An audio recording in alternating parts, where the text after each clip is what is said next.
There are two primary ways of communicating with beings of higher consciousness. One is through astral projection, where you leave your physical body and communicate to them in person. As much as I'd love to break into astral travel right now, we have to save that for later. The other method involves having a being come to Earth and communicate through a trained person, and this is called channeling.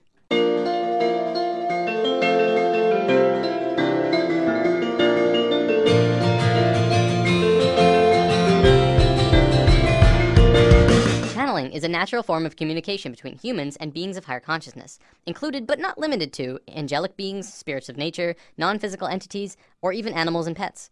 In a sense, it's basically when a human will turn him or herself into kind of like a phone for beings of higher consciousness and people to communicate. A channeler can choose who or what they want to channel. As long as the other party has an interest in communicating, the link is made and the channeling can begin. Now don't worry, there's no possession or anything harmful taking place here. The body is still under the complete control of the channeler. But the channeler and spirit are communicating through thought.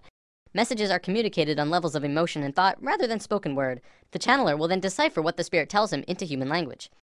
Contrary to popular belief, entities do not generally use human languages because it is considered awkward and clumsy. The majority of this message is conveyed through an elegant series of sensory feelings.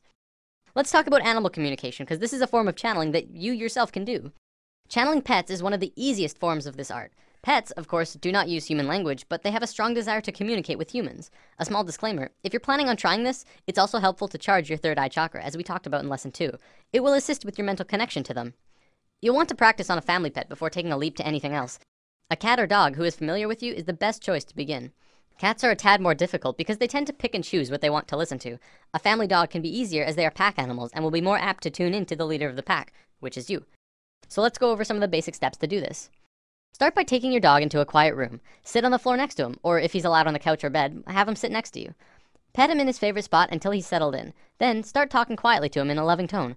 Find one short sentence or word and use it over and over. You could say, hey there sweetie, or okay buddy. Let's just call this your key phrase. When you've gone over your key phrase 10 times or so, close your eyes and be silent. Stop petting him and begin to form a picture in your mind of what you want him to know. You may have to practice visualizations if you haven't ever done this before. After the picture is formed and clear, float the image out of your forehead where your third eye is located and into your dog's head directly between the eyes. Once you've done this, speak the key phrase again one more time and float the image again into his head. Keep doing this until he either leaves to get up or puts his head on your lap. If he leaves, follow him and do it again. If you begin to get a reaction from him, like putting his head in your lap or something else, congratulations, you've just communicated with your dog. Cats are a bit more stubborn, so it'll depend on the cat you're trying to communicate with. The image you're visualizing to him may have to be their favorite cat treat or something that they really like. If they're especially loving snuggle cats, then that's all the better. Use the same directions with the dog though, and who knows, you could be talking with them in no time. If you have smaller animals like avians and reptiles, you have to remember that the animal has a smaller brain. The reception of pictures is apt to be slower and take longer. Remember, practice and patience is crucial to learning to do this. You'll probably start with minimal results, but if you're persistent, you will not only master the family pet chat, but other animals around you, like your friends' pets or pets in the car barking at you as you walk by and so on. One big question that everyone has around now, well, do they talk back? Yeah, they do. I communicate with my cat Toonie and he always tells me what he wants, whether it's food, water, or to go outside. I've actually read that horses are really good at communication as well. In an article I'll be posting in the comments of this video, a woman said that one time she had a horse specifically ask for a green apple, not a red one. Had to be green. Of course, she immediately got one and gave it to her, and they started communicating more. I know what you're probably thinking. Well, don't I have to be psychic to do this? Well, yes, but everyone is psychic, but most people don't really realize it. There's a gland in the brain called the pineal gland, which scientists have actually labeled the psychic gland. Through charging your third eye chakra, you begin to activate the pineal gland and your psychic connection can begin. Just remember to release the concept that you'll hear words and allow yourself to feel into your animal friend. So now we understand how to channel beings of lower consciousness, animals. For beings of higher consciousness, it's essentially the same thing, only reversed. In this scenario, we are like the animal and we are communicating with beings who know and understand far more than we do. There are a plethora of channelings on the web that you can find. Some are really helpful, enlightening, and perceptive, and others are, well, not. It's important that when you're listening to or reading channelings, that you use discernment with what you're listening to. For the most part, you have no idea who or what is being channeled, and the only way you can really truly tell is through listening to what they are saying and finding truth in their words. If what is being said feels right, then go with that flow. If it does not, then you don't have to subject yourself to it. The final decision will have to come from you, though. Everyone channels differently as well. Sometimes channelings are quite boring, as the channeler will just lay down and connect internally and just let the information fly. Other times, the connection between the beings is stronger, and they'll walk around the room and talk and be quite lively. Then there's people like this. As has been often said, you are shifting your frequencies from one reality level to another, and this is so. But you are always shifting. You are shifting now. It is a natural thing that you do. You don't have to wait to shift. You've been shifting. You've been shifting all your lives. This is the way motion is created. This is what happens when you create the illusion of movement. The only way to create the illusion of movement is to actually shift from parallel reality to parallel reality that's slightly different than the reality you were in before. So you're shifting now, you're shifting now, you're shifting now, you're shifting now, you're shifting now. Through constantly shifting parallel realities. The idea is that you don't notice this so much because each new reality you shift to is very similar to the one you were existing in before. The idea of noticing the change is to create there to be a bigger difference between the parallel reality you shift to and the one that you were in before. That's when you know you're shifting. That's when you reveal to yourselves that you're always constantly shifting, and that learning to shift is not something you have to do. You do it automatically. You do it by your own second nature. It is natural to you to shift. This is the nature of how reality works. This is the nature of how change exists. So the question is not, can you shift? The question is, what will you shift to? And how different will you allow the shift to be based on your definitions and your belief systems of what you believe is possible for you?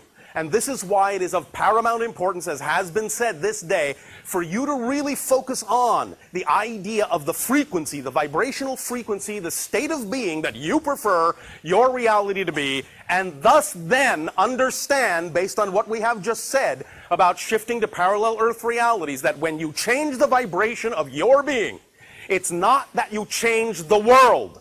It's that you take yourself, you shift yourself to a parallel Earth already existing on the vibratory level you have created within yourself. Now, I gotta admit, that's actually pretty cool.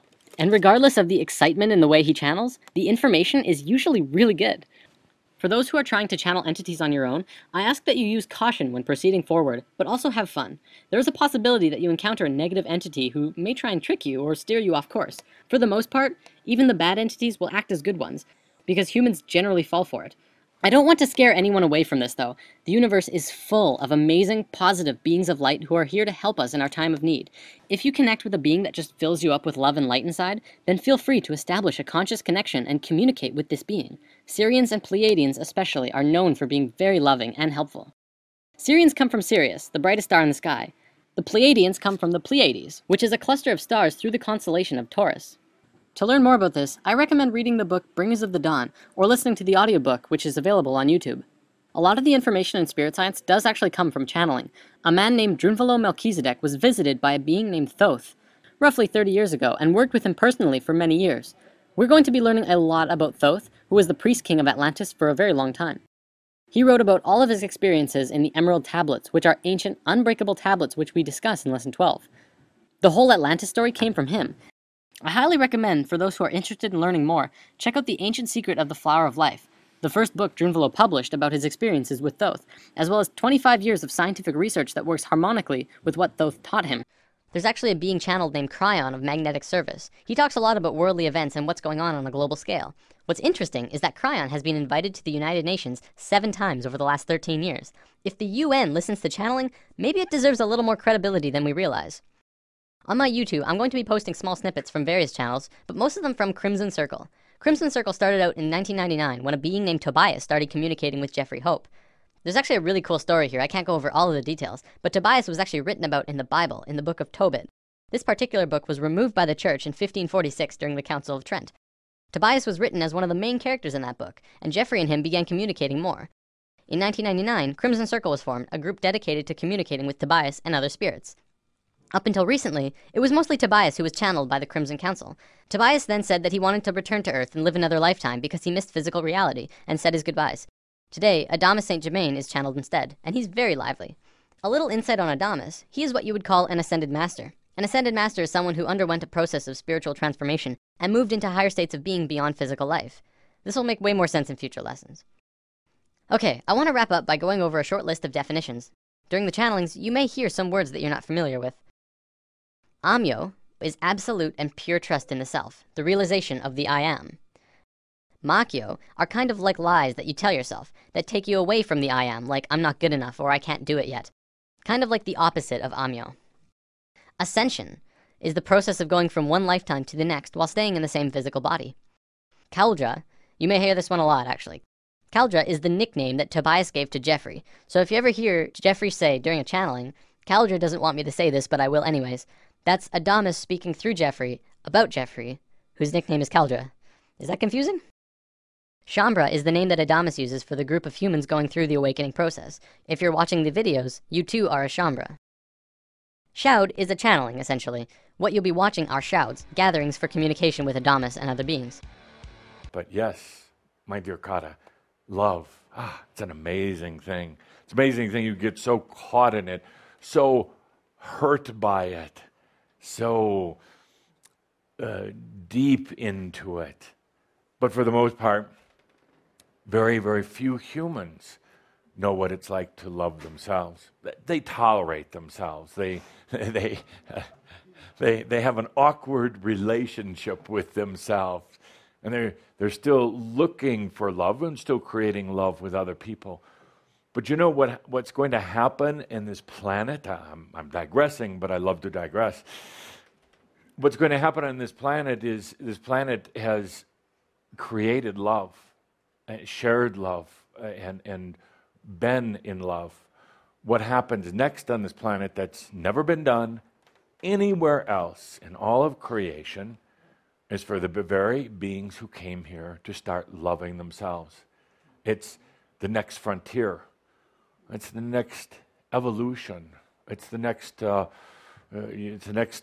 spiral, but a spiral that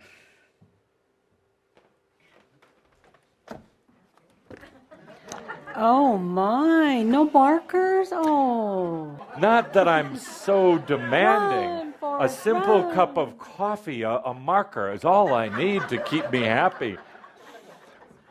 So you could say that your experiences have been like a big spiral and continuing to expand, continuing to experience and to share all that. But funny thing happens at a certain point in this awakening that you're going through. The spiral comes back into itself. And then you would have to create a hologram. You can't write it on the board like this, but you go through like a doorway into yourself.